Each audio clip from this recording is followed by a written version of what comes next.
Sounds like fun. Oh, it was hilarious because it was 2005, I think 2005, and we were still wearing everything baggy, but Jerry was still holding on to the 70s, boy. Jerry had on skin-tight jeans, real tight, like button down that was unbuttoned down to like his sternum. You could see all his chest. A tiny gold chain, and he had just cut off them cornrows. And Jerry was in a club with the rest of us, like looking like somebody daddy. It was a bad scene. Welcome to Highly Questionable. I'm Dan Levitard. That's Dominique Foxworth. He used to play in the league and go out with Jerry Rice. No. That's Bomani Jones. You can check him out the right time with Bomani Jones. Let's get started. You can't do that to Jerry. It's done. Bet he was still catching touchdowns. No, actually, he wasn't. I mean, not on the field. Oh, yeah, maybe. What was your reaction to watching Tyson Fury demolish Deontay Wilder? I feel like all of us kind of knew that Deontay Wilder is more of a bruiser than a boxer, a terribly feared right hand, maybe the biggest one in the history of the sport. But I think we all knew that Tyson Fury, based on the last fight, might be a more skilled boxer. And yet seeing him take the coaching and improve so much from the first fight they had to this one, and seeing him take a fight straight into Deontay Wilder with 17 flabby pounds that could have been questioned before, but then you realize, no, there was power and focus behind that, makes Tyson Fury a hugely interesting story, guys. He does not look like most heavyweight fighters. He comes from this descendants of gypsy fighters that make him feel like Brad Pitt in the Snatch movie, except he's 6'9" and 270 pounds. A bunch of fighters who come from a different time. He learned this from his father. I don't know if you guys saw his father. His father looks just like him. This is not a person to be trifled with. He retired the good Klitschko. That's not easy to do. I was surprised by the outcome, and I was also surprised at how interested I was in the fight. It's the first fight that I was at home, and I actually felt like I needed to order in a long time. As much as I enjoy watching some of the Mayweather fights, there's something about having two giants in the ring going at it, and we saw it happen, and I was definitely shocked at how easily it seemed like Tyson Fury handled Wilder throughout the course of that entire fight, and then he punctuated it at the end with some sort of tongue waggling near the neck of Deontay Wilder, which was kind of weird and outrageous. And then he ended it all with a terrible song that made all of our ears bleed, just like Deontay Wilder. Would that have been more or less weird if he hadn't been bleeding, right? Like, that's how bizarre that was. Because if he's bleeding, I halfway understand the peculiar reason that you're doing this. If he's not bleeding, son, what are you trying to imply? Now, I am not ignoring the skill level that Tyson Fury has, because we know it exists. Otherwise, how is that dude going to be good at boxing? But how much of this was about skill, and how much of this is what happens after your ear gets busted in a fight? Wilder couldn't keep his legs. Like, I could not tell how much of this was him just getting rocked and how much of this was the fact that after your ear has been busted, it's a little difficult to maintain your equilibrium. But hey, man, this is cash money for everybody if Tyson Fury can fight even a little bit, just a little bit. And y'all know I'm right. I'm going to be the only person that says it. We got a white English-speaking heavyweight champion who just took out the undefeated and feared Deontay Wilder. You put Tyson Fury out there against anybody else, man, people are going to watch this. America loves gypsies now after that one. Are you finally going to talk about the greatness of the Bucks, or instead focus on the Sixers team that lost to them? The 76ers, it is not surprising to learn, were terrible on the road. They made this no contest at all as soon as Ben Simmons left with an injury, because they are particularly ill-equipped to lose someone like Ben Simmons. But I do believe, guys, that what we're seeing from the Bucks is historically staggering. And I know a lot of people are looking at the offensive end, and I understand that because they are just scorching people. But usually teams with this kind of point differential, combined with how good their defense is, because their defense is exceptional, that team wins the championship. That team is a team so good that you're saying to yourself, maybe that Kawhi can do to Giannis what he did last year in the playoffs, or maybe LeBron can do it, but you ain't got a whole lot else that's going to be able to do it in this league. Yo, so this is wild about the Bucks. You go look at that double-digit point differential and go look at the winning that they've done. You get into a territory of like 72 Lakers. You get into territory of 96 Bulls. Like, we're talking about some of the greatest teams of all time. However, they do still seem to be flawed in a way that I can't ignore. How many guys do they have that can get their own shots? I feel better about Chris Middleton being able to do that now than I would have last season. So maybe we take that one off the board. But their best player, he ends like 38% of their possessions with the ball. He's a 31% three-point shooter. He's like a 61% free throw shooter. What's going to happen when teams start putting him on the line and when they start packing the paint? Because playoff basketball is entirely different. We watched that 73-win Warriors team and all the troubles they had in that postseason, and it's because this is a whole different ball game, what you got to do in 82 games versus what you got to do over 7. I'm interested to see who Giannis becomes, because we are leaving that honeymoon stage where we're all excited about how great this young player is, and we're moving into that stage where you win championships or we call you a bust. He's already there. I feel like if this season doesn't end and them at least making it to the finals, the criticism on Giannis is going to get louder, and deservedly so, because he is a top player in this league, probably going to be a back-to-back MVP winner. And if he can't have the ball in his hands at the end of games, which is what we all are being critical of, or what we're all going to be watching for in the playoffs, because as Bomani said, I don't know why, but it's a thing that happens. NBA playoff basketball seems to be not much like the basketball that they play throughout the regular season. So if he can't find a way, and if the answer is Chris Middleton versus LeBron James, or Chris Middleton versus Kawhi Leonard, or Chris Middleton versus Embiid, as far as guys, or Simmons, as far as guys who have the ball in their hand at the end of the game, that's not something that's extremely promising for this team. If you've got a sturdy paint defender, because we saw some plays, especially in the first half of that game against the Sixers. Now, Embiid is one of the best players in the league, but his presence, Giannis is so much stronger than everybody who tries to guard him. Then when he gets up there against a big man, now we got to go to another level of this. Like, these are the concerns that this team has, but damn, they are so good right now. I feel like such a hater. Your concerns are valid concerns, but I would say that some of them get knocked out. But when you're talking about, hey, Giannis, is he going to be slowed in the playoffs for all the reasons you mentioned? Because he's the best rim protector in the league by percentage. After him, it's Brook Lopez. After him, it's Robin Lopez. They know how to play defense together, having played it for a number of years, and that can cover you sometimes if Giannis isn't getting that shot you're talking about.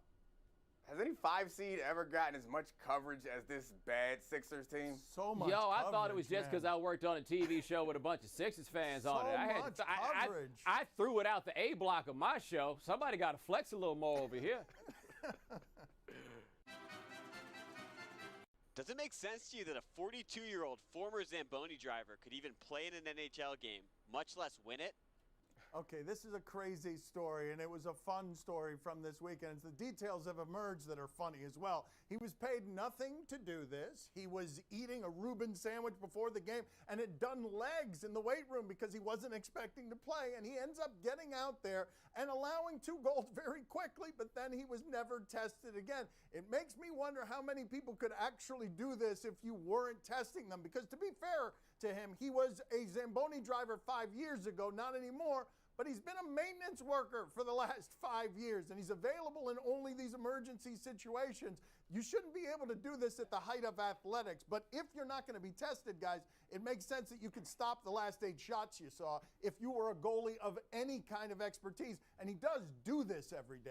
Yeah, I guess so, but it was interesting learning about that position of the emergency goaltender.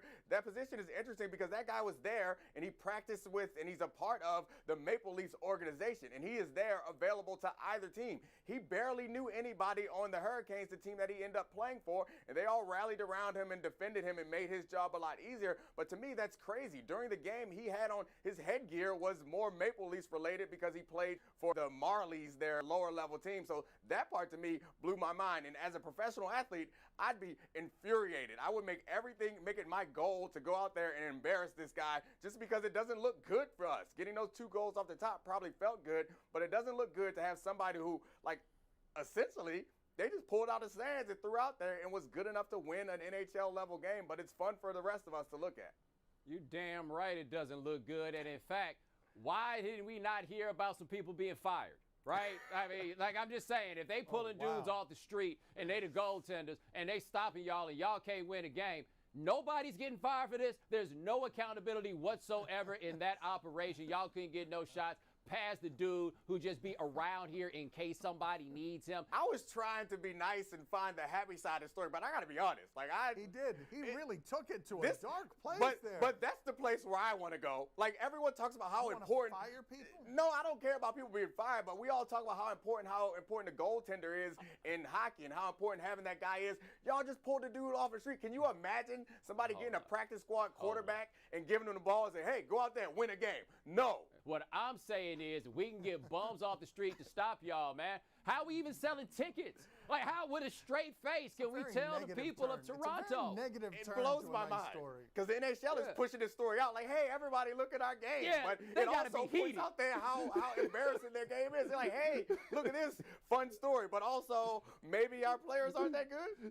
The NHL, so easy a caveman can do it. That is not the way that you want to promote your league. Like, I personally can't think of anything in this world that I would be worse at than goaltending, right? Like, I would think if there's anything you can't just pull somebody out here to do, is to stand there while cats are shooting laser after laser. I don't think we ever mentioned the goalie's name. You guys David fired Ayers. somebody. You made fun of the entire league, and I don't think we ever said the dude's name. I mean, I didn't say the name of the people who's supposed to get fired either, and that's kind of the point. Coming up next on my son Stevie show. Then most of the men. Oh. Yeah. Yo, give me that. Yeah. I mean, it's just Who ridiculous. are those people? Oh, is that Kevon Looney? I've heard of him. Okay. That's crazy. That is crazy that That's those are impressive. the Warriors. The game that hopes Dan had a lovely day off on Friday. Do you question? You give us topics and events, we question them. I don't feel like you're sincere there. Your daddy came to work and you couldn't be bothered. Do you question if this is impressive strength or poor shooting from Zion? Okay, so Zion Williamson is coming for all of Ja Morant's stuff. He's saying, all right, little fella, you got a bit of a head start on me, but now I'm 3.5 games back, and I'm doing things like this. In a man's league, I am being more of a man than most of the men. Oh. Yeah. Yo, give me that. Yeah. I mean, it's just Who ridiculous. are those people? Oh, is that Kevon Looney? I've heard of him. Okay. That's crazy. That is crazy that That's those are impressive. the Warriors. I mean, everyone talks about how Zion is built like a football player, and I'm sure Bomani will jump on this point. Also, he's kind of, in certain clips, I know he's a smart player, and I know he sees the floor well and can pass all that, but he kind of plays basketball like a football player. When you go to the rec and all the football players are there, the shots aren't that pretty. They're just bigger, stronger, more athletic than everybody. Start missing layups, but you know what you're not going to do? Snatch the ball from them. They're going to take it from you and put it back in and win off of sheer strength and athleticism, and I love it. Yo, but what that is that's Moses Malone stuff, right? Like, Moses Malone played that type of game to being the best player in the NBA for a stretch of time. And let me tell you something. I looked Moses Malone up on YouTube the other day. That is the most boring highlight film that I have ever seen in my life. Because you know what it is? Throwing the ball up, muscling people out of the way, and nobody can stop you from getting the ball. The fact that this is just a facet of this dude's game, that if worse comes to worse, I'm just going to throw the ball up there and you can't stop me from getting it. Can you imagine how it feels just to have this dude running into you all game long from behind to go snatch rebounds from you like you're a child? Tom Haberstroh had this great stat the other day that the Pelicans are rebounding 46% of their own misses. 46% because he's just caving everything in. Are we just going to ignore the fact that the bread in that highlight sandwich is 2 missed free throws? No. What's wrong with you? I'm just saying. Like, I'm asking Throwing you it this out right there. now, right? We out here celebrating greatness right now. And here you are breaking up because he missed the free throw. Does it matter if you miss the free throws if you go back and get it? You know what? I've had enough. So Charlie, bad. man, put It's that so thing bad. up there with I don't Dominique blame laid you. out on the ground. Oh, wow. Right. Look at That's what I'm saying Look at here. that. That's what I'm saying. You was out here He's having a coming very after good you. show, and if we're going to point out the Right. worst That's in fine. people, we're going to do That's it that fine. way. Okay, Get so Dominique laid out on the ground. If we bringing up pictures, it's my turn. Get that picture of Bomani's athletic achievement. Get it. Oh. You guys find it? Oh. You looking for it? Oh, no. No, we don't got one of those? We don't? It's hard to make him. It's hard to make him speechless. That one's hard. Do you question if this is the king of wrestling? All right. Have you guys seen this? Bomani, tell me. You've seen this? Okay, because this is going Oh, to. Dominic, you you ain't haven't seen seen this? This is Brazil. Oh, this is good. Let's go out to Brazil. go. Is this the king of Brazilian wrestling? You guys remember the Michael Jackson video game? Like, Yes, the Moonwalker. the moonwalk, that's all I can see right there. When I saw that, it reminded me of that game, the Moonwalker. Maybe I'm showing my age, but I'm not intimidated by that wrestler, though. Like, I don't is know, the man. best. I expected those people he was beating up, all their faces to start turning into different ones if he was going to be out there in that particular get-up. Or maybe the next time he come to the ring, he in the red leather jacket and he got a knife, right? Like old buddy was in that one video. How the ring ain't light up when he put his feet down. And I'm not even a Michael Jackson fan, but like I saw that dude wrestling as Michael Jackson. I'm like, yo, well played. I feel like it should be a surprise which Michael Jackson you're going to get. Like, he should come out as, like, Jackson 5 Michael Jackson, sometimes come out as, like, Wolfman Thriller Michael Jackson. No? Well, you could come out as different Michael Jacksons, but I feel like somewhere around 1987, like you can't, if you can pull off one of the post-87 mics, you can't really pull off one of the pre-87 mics. Like, you can't be the Jackson 5 Michael Jackson and the You Rock My World Michael Jackson. That's totally different aesthetics. I'm thinking down in Brazil, if you can be the pre-85 Michael Jackson, maybe you can go to the other side too. Time to play the game that's already forgotten about the XFL. See or no? You tell us what's on television. We'll tell you if we're intrigued. You got 3 XFL haters up here. You don't get that everywhere on this network. Tonight at 8 p.m., Knicks and Rockets. Micro ball seems to be working. Nobody over 6'6", and they've won every game but one since doing it. Russell Westbrook has been really efficient, playing basically the center for them. Let's see what we have here. At this level, but Russ is probably the most competitive.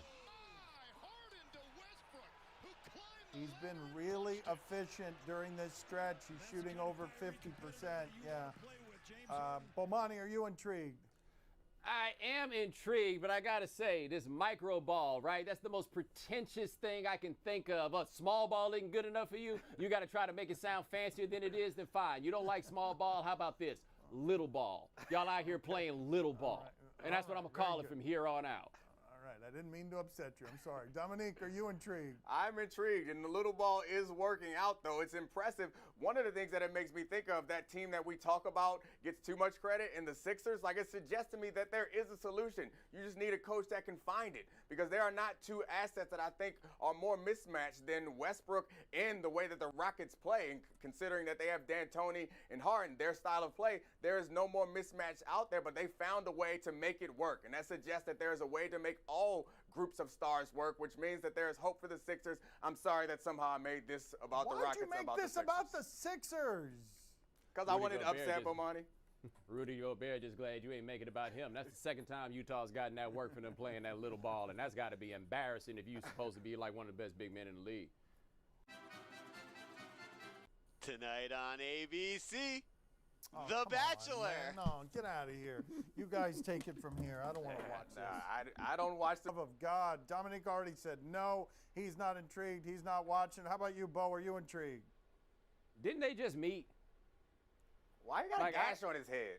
Who cut him? Why you got a gash on his head? What are we doing? I gotta say, that point Dominique raises is an important one. You can't be out here with a scar like that if you ain't got no story about it. You know what? You know what? What if he ran into that dude from the Beat It video? Is that how we wound up getting here?